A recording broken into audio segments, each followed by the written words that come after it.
한 율법사가 예수님께 이렇게 묻습니다. 선생님, 율법 중에서 어느 계명이 큽니까? 정말 중요한 질문이죠.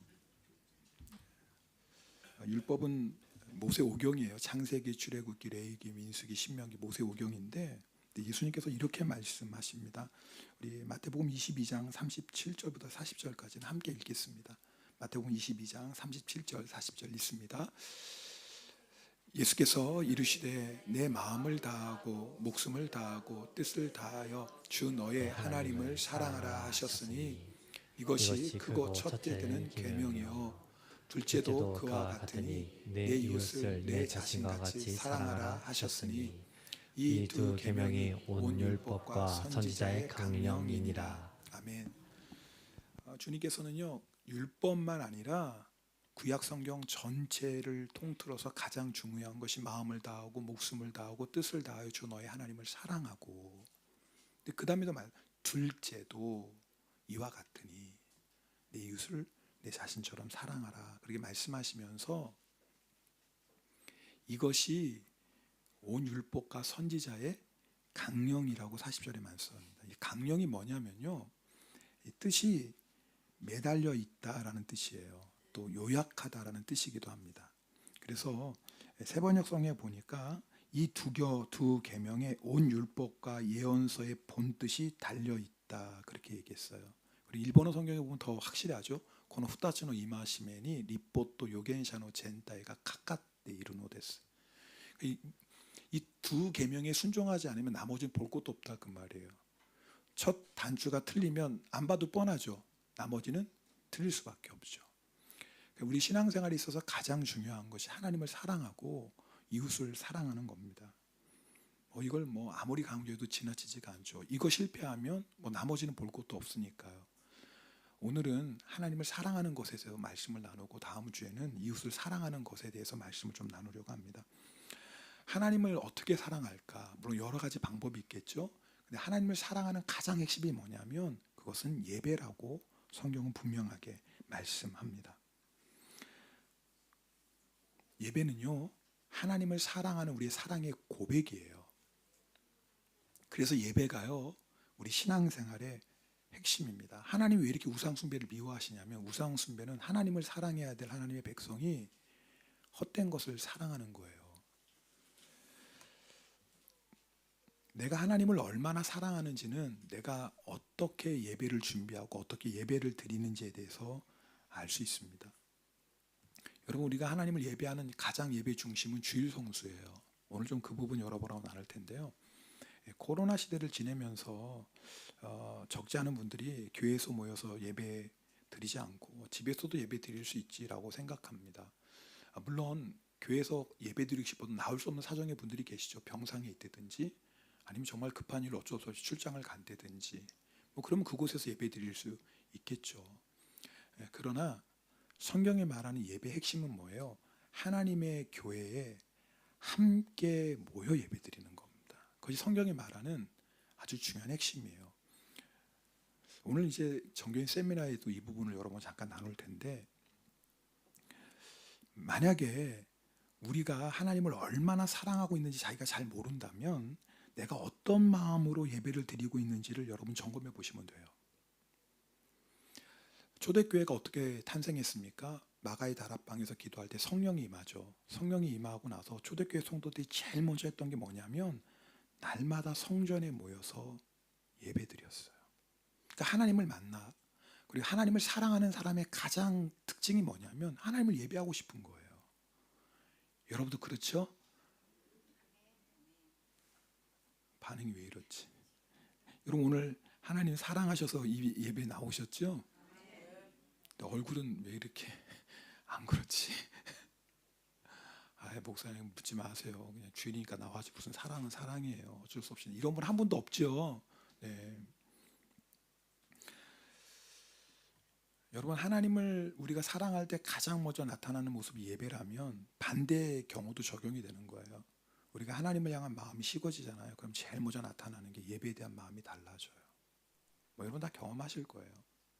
내가 하나님을 뜨겁게 사랑할 때는 그 사랑하는 마음이 예배를 향한 사모함으로, 기대함으로 나타나고요. 하나님을 향한 사랑이 식어지면 예배에 대한 태도가 달라져요. 사모함도 기대도 없죠. 어느 목사님 목회하시던 그 얘기를 하는데, 자기 교회 청년이 정말 하나님을 사랑하고 자기는 뭐 하나님보다 더 좋은 분이 없고 늘 고백하는 청년이에요. 또 예배도 나름대로 열심히 드리는데 그 청년이 주일날 안 보이는 거예요. 목사님 걱정이 됐습니다. 왜냐하면 그렇게 주님을 제일 사랑하고 또 자기는 하나님보다 더 귀한 분이 없다고 늘 고백하는데 예배 시간에 안 오니까 큰일 났다 보다고 생각했겠죠. 어디 아픈 건 아닌가, 무슨 사고 난 건 아닌가. 그래서 이제 예배 사역, 주일 사역 다 끝나고 청년에게 전화를 했어요. 혹시 무슨 일이 있나 그랬더니 아니나 다를까 아파서 못 왔다는 거예요. 여러분, 아프면 어떻게 교회 오겠습니까? 그래서 목사님 아침 청년의 집이 교회에서 멀지 않아서 가까워서 목사님이 그럼 잠깐이라도 기도해 줄게. 그래서 청년이 괜찮다라는 거예요. 부담 갖지만 목사님 기도만 해주고 올 거야. 그랬더니 하는 말이 저 지금 밖에 있어요 그러는 거예요. 이상하다. 아파서 교회를 못 온 청년인데 어떻게 밖에 있지? 보니까 알바를 하고 있대요. 목사님 그 얘기를 듣고 마음이 좀 낙심이 됐다는 얘기를 하셨어요. 왜냐하면 몸이 너무 아프면 주일 예배 못 올 수도 있죠. 그런데 몸이 아파서 예배는 못 나온 청년이 알바를 하고 있으니, 여러분, 몸이 너무 아파서 예배를 드리지 못할 정도라면 알바를 어떻게 하겠습니까? 근데 반대로 알바를 할 정도라면 예배에 나올 수도 있는 거 아닙니까? 결국 이 청년에게는요, 예배보다 알바가 더 중요한 거예요. 여러분, 오늘 이 얘기를 들으면서 아니 예배는 예배고 그래도 알바는 당연히 해야지, 틀린 말은 아니죠. 세상 사람의 생각으로는 굉장히 상식적입니다. 맞습니다. 당연히 그렇죠. 그런데요, 하나님 입장에서는 그렇지 않아요. 내 생각으로 하나님을 생각하시면 안 됩니다. 우리가 신앙생활할 때 신앙의 기준은 내가 아닙니다. 신앙의 기준은 주님이십니다. 여러분, 아멘입니까? 이건 절대 타협할 수 없는 거예요. 신앙의 기준은 내가 아니에요. 주님이지, 말씀이지. 세상 사람이 본다면 이 청년의 선택 당연하죠. 만약 예배를 드리기 위해 알바를 포기했다면 정상 아니라고 말할 겁니다. 자, 여러분은 만약 이 청년의 입장이라면 어떻게 하시겠어요? 사실은요, 어떻게 보면 우리가 종종 경험하는 일이기도 합니다.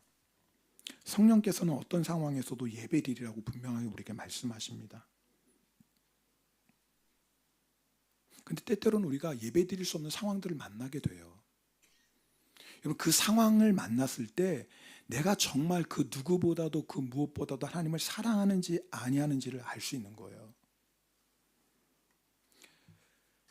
예수님께서 베다니 나병 환자 시몬의 집에 계실 때 한 여자가 와서 값진 향유를 담은 옥합을 깨트려서 예수님 머리에 붓습니다. 그 모습을 보고 주변에 있는 사람들이 화를 내죠.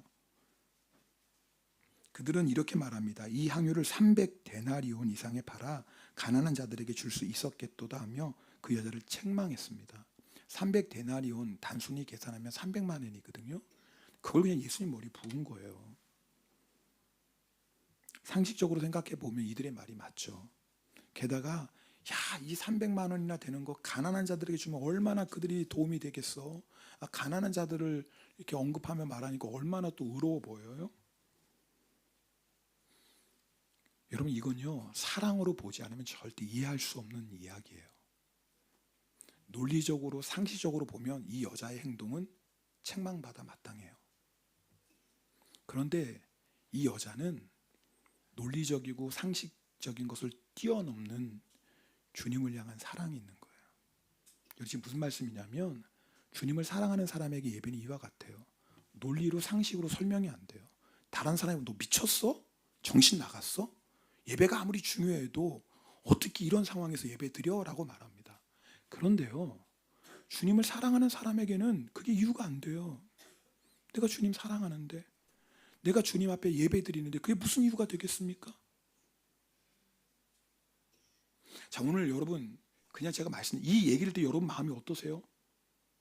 만약에 당연하지 라고 한다면 아마 우리 주님을 뜨겁게 사랑하고 있을 거예요. 그런데 이 말 들으면서 마음이 불편해진다? 한번 점검해 보셔야 돼요.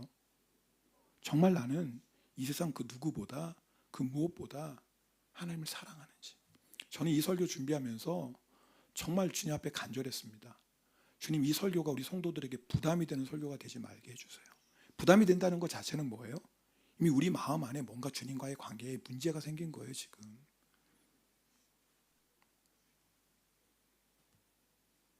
계산으로는 300만 원 예수님께 부어드린 게 이해가 안 돼요. 내가 예배를 드리기 위해서 알바를 빠졌다? 이해가 안 되죠. 내가 예배 드리기 위해서 정말 중요한 약속을 내가 포기했다? 이해가 안 되죠. 내가 예배 드리기 위해 아프지만 그래도 주님 앞에 나왔다? 세상적인 상식으로 이해가 안 되는 겁니다.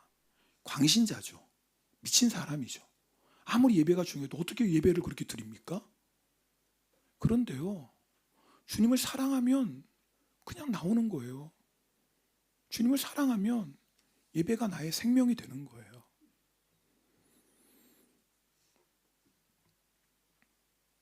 오늘 본문은 이스라엘과 블레셋의 전쟁 얘기입니다. 오늘 본문 읽지는 않았지만 그 앞에 3절에 보면 이런 말씀이 있습니다. 여러분 3절 말씀 한번 읽어보겠습니다. 7장 3절인데요.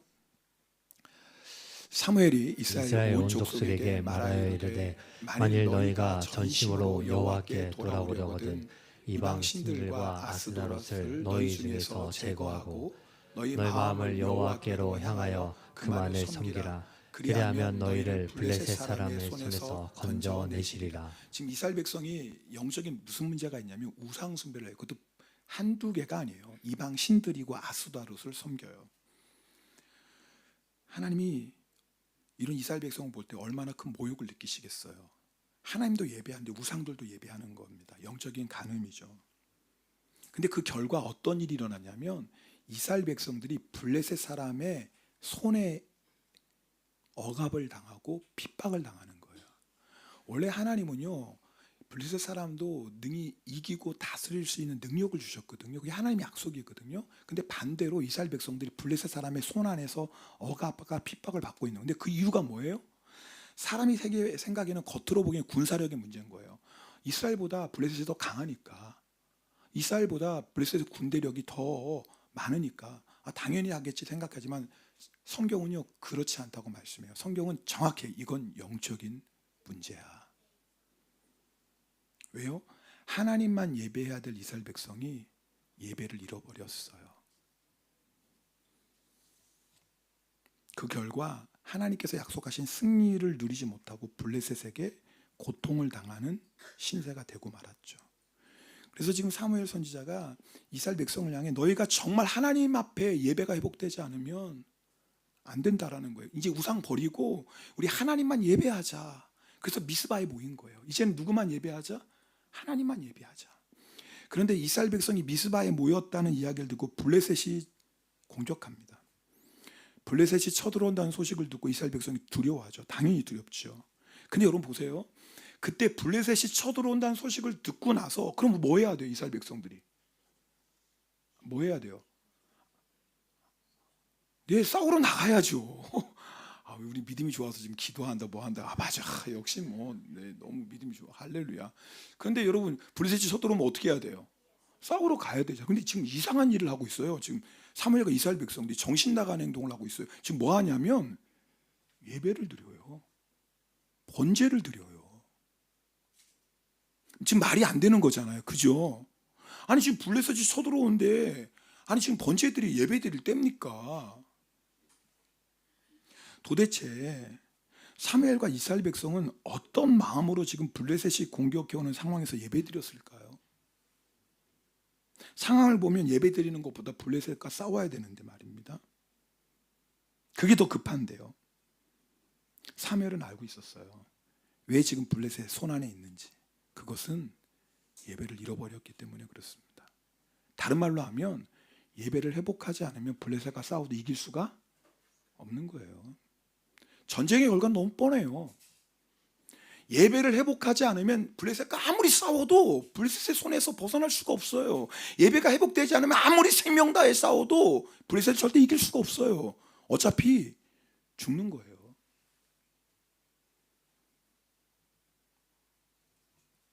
그래서 사무엘과 이스라엘 백성이 결단합니다. 우리가 예배를 회복하지 않으면 블레셋과 싸워도 어차피 뻔한 거야. 어차피 죽는 거야. 죽을 거라면 예배 드리고 죽자. 여러분 지금 무슨 말씀인지 아시겠어요? 어차피 지금 예배를 잃어버려서 지금 블레셋에 손안에 있는 거거든요. 예배가 회복되지 않는 이상 블레셋과 싸워도 소용이 없어요. 어차피 죽어요. 그렇다면 하나님께 진짜 한번 예배 드려보자. 우리가 잃어버렸던 진짜 예배 회복하자.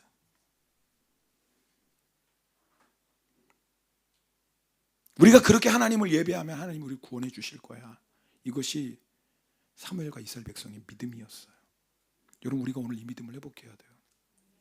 왜 우리가 예배를 타협하면 이 믿음이 없는 거예요. 내가 정말 예배에 생명 걸면 하나님이 내 인생을 지켜주시고 책임져 주셔 라는 믿음을 회복해야 돼요. 이 믿음이 없으니까 우리가 예배를 타협하죠. 그런데요, 사실 사무엘과 이스라엘 백성들은 이 외에 한 가지 믿음이 더 있었어요. 그게 뭐냐면 설령 우리가 블레셋 손에 의해서 예배 드리다가 죽는다 해도 우리 진짜 예배 드리자라는 믿음이에요. 이런 거죠. 설령 우리가 예배 드리다가 블레셋에 공격해 와서 죽는다 할지라도 어차피 이길 수 없는 전쟁, 싸우다 죽느니 정말 이제는 하나님을 예배하는 하나님의 백성답게 한번 내가 살아야 되겠다. 내가 세상에서 망해도 내가 이제 진짜 하나님의 백성처럼 예배에 내가 한번 생명 걸어보겠다. 이건 거예요. 네, 물론 하나님 우리 예배할 때 예배자 지켜주세요. 그의 인생을 책임져 주시죠. 근데 우리에게는 그 위에 한 단계 믿음이 더 필요해요. 설령 예배드리다 죽어도 나는 하나님의 백성답게 살 거야. 더 이상 구차하게 블레셋 손에서 조롱당하고 핍박당하고 억압받고 이렇게 비굴하게 살지 않을 거야. 나는 하나님의 백성답게 차라리 예배드리다 죽을 거야. 사실요, 우리에게 이런 신앙의 절개가 필요하거든요. 이것이 사드락과 메삭과 아벳느고였어요. 다니엘과 사드락과 메삭과 아벳느고가 바벨론의 포로로 끌려갑니다. 바벨론 정책은 뭐냐면요, 그 포로 자기들이 정복한 나라의 왕족이라든가 귀족의 젊은이들 가운데 총명 있는 자들을 훈련시켜요. 교육시켜요. 그래서 바벨론 사람을 만들어요. 그리고 바벨론 사람을 만들어서 자기가 정복한 나라를 다스리는 거예요. 자, 이 바벨론과 새 친구들이 바벨론 궁정에서 삽니다. 근데 이들이 거절해요. 뭘 거절하냐면 우리가 포로로 와서 바벨론에 사는 건 어쩔 수 없어요. 그런데 우리가 왕의 포도주와 진미로 절대 나를 더럽히지 않을 거야. 내가 바벨론 한복판에 살지만 나는 절대 바벨론 사람으로 안 살아. 나는 하나님의 백성으로 살 거야. 여러분, 이게 우리 성도의 전체성이에요. 우린 바벨론 같은 세상에서 삽니다. 맞죠? 그러나 세상에서 살지만 세상 사람처럼 살진 않아요. 아멘입니까? 아멘이죠. 우리 세상에 살지만 세상에 영향받고 세상에 무릎 꿇고 사는 사람들 아니에요. 우리 세상을 이기는 사람들이에요.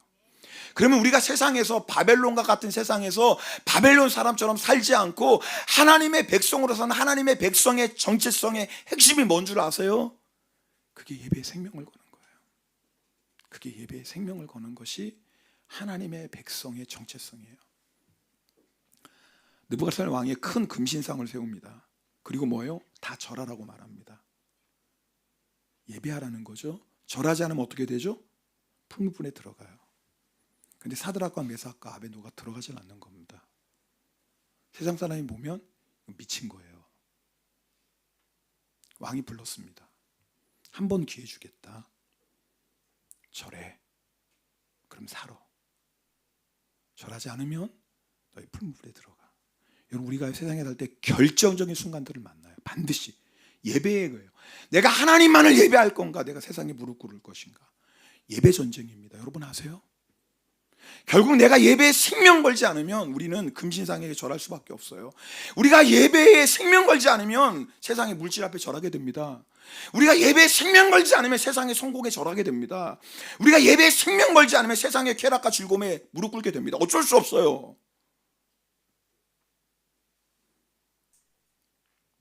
근데 사드락과 메삭과 아벳느고가 이렇게 대답합니다. 다니엘 3장 17절 18절 말씀은 우리 함께 읽겠습니다. 같이 있습니다. 왕이여, 우리가 섬기는 하나님이 계시다면 맹렬히 타는 풀무불 가운데서 능히 건져내시겠고 왕의 손에서도 건져내시리이다. 그렇게 하지 아니하실지라도 왕이여, 우리가 왕의 신들을 섬기지도 아니하고 왕이 세우신 금 신상에게 절하지도 아니할 줄을 아옵소서. 와, 속이 후련해요. 이거 그렇지 않아요? 나만 그런가? 나는 이거 읽으면 속이 너무 시원한데, 하나님이요, 저는 이런 생각 들어요. 하나님이 수많은 사람들이 우상을 숭배하고 우상에게 절하는 그때 사드락과 메삭과 아벤느고의 말을 듣고 하나님의 마음이 시원했을 것 같아요.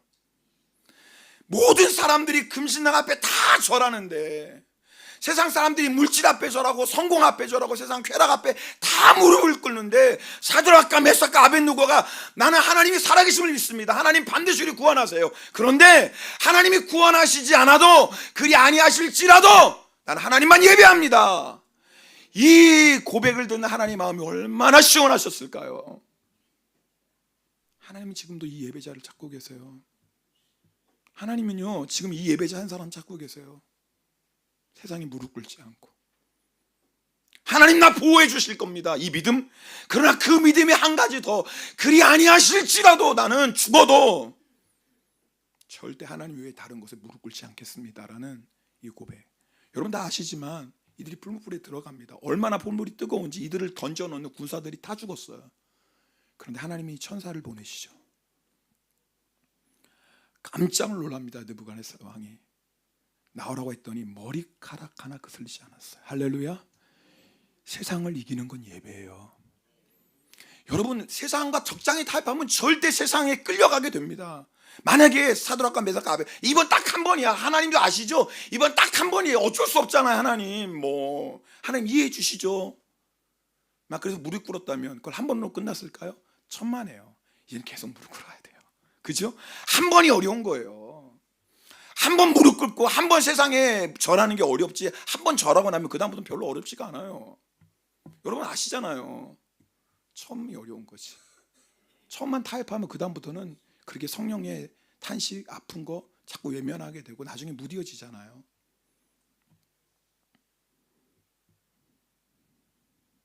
하나님은 지금도 예배에 생명 거는 사람 찾으세요. 왜냐하면 그 사람 통해서 하나님의 영광을 나타내세요. 하나님은요, 이 세상에 하나님이 진짜 하나님이신 것을 증거할 믿음의 사람을 찾고 계십니다. 그런데 이 세상에서 우리가 믿는 하나님이 진짜 하나님인 것을 어떻게 세상에 증거해요? 그게 예배예요.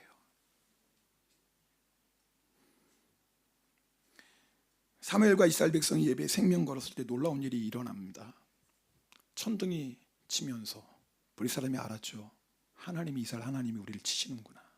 무서워서 도망갑니다. 그리고 이스라엘 백성들이 그들을 쫓아가서 승리하죠.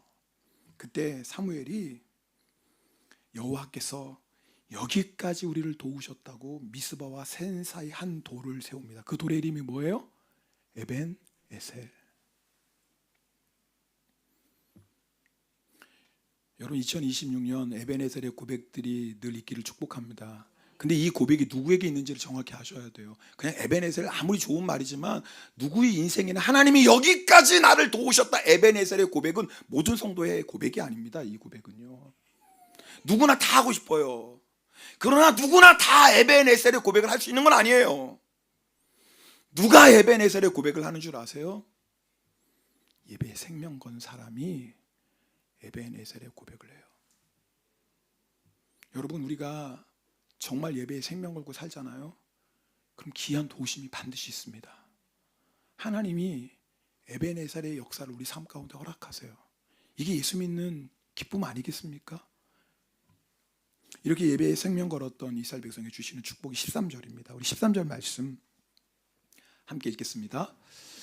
그가 이를 때는 엘리가 길 옆 자기의 의자에 죄송합니다. 앉아. 네, 제가 잘못 보냈어요. 이게 7장 13절 제가 읽어드릴게요. 오늘 본문 7장 13절입니다. 오늘 본문, 네, 감사합니다. 읽겠습니다. 예, 블레셋 사람들이 굴복하여 다시는 이스라엘 지역 안에 들어오지 못하였으며 이스라엘에서 머리 사는 날 동안에 블레셋 사람을 막으심에. 지금까지는 이스라엘 백성의 머리에 블레셋 사람이 손 안에 있었어요. 블레셋 사람들이 지배를 받았다 그 말입니다. 근데 놀라운 건 예배를 회복하니까 더 이상 블레셋 사람들의 손아귀에 있지 않아요. 더 이상 굴복하지 않아요. 예배를 승리할 때 세상을 이기는 거예요. 여러분 이걸 아셔야 돼요. 예배의 승리에 세상을 이겨요. 근데 그 다음으로 끝나지 않아요. 그 다음 14절도 읽겠습니다. 블레셋 사람들이 이스라엘에게서 빼앗겼던 성읍이 에그론부터 가드까지 이스라엘에게 회복되니 이스라엘이 그 사방 지역을 블레셋 사람들의 손에서 도로 찾았고 또 이스라엘과 아모리 사람 사이에 평화가 있었더라. 하나님이 주신 건데 블레셋에 빼앗겼어요. 하나님이 주신 건데 그 은혜와 축복을 사명을 마귀에게 빼앗겼다고 성도들이요. 뭘 잃어버렸어요? 예배를 잃어버리고 나니까. 예배를 잃어버리면 하나님이 우리에게 주신 그 은혜와 그 사명과 축복을 빼앗길 수밖에 없어요. 하나님은 예배자를 통해서 하나님의 일을 이루시거든요. 여러분 예배가 회복되면 도로 찾아요. 저는 2026년에 우리가 정말 예배가 회복되어서 도로 찾는 은혜가 있기를 축복합니다. 그리고 아모리 사람과 평화에, 아모리 사람이 굉장히 강한 적이거든요. 아모리 사람이 건들 수가 없는 거예요.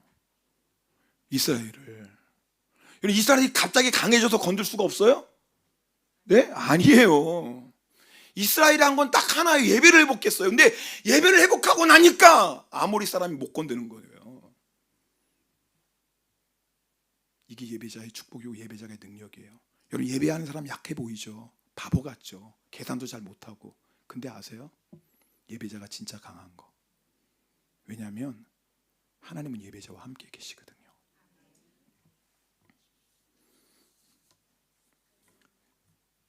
주일 예배 놓치지 마세요. 주일 성수하셔야 돼요. 그리고 교회에 모여서 예배 드리세요. 무식한 소리 좀 들지 모르겠지만 그게 하나님 말씀이에요.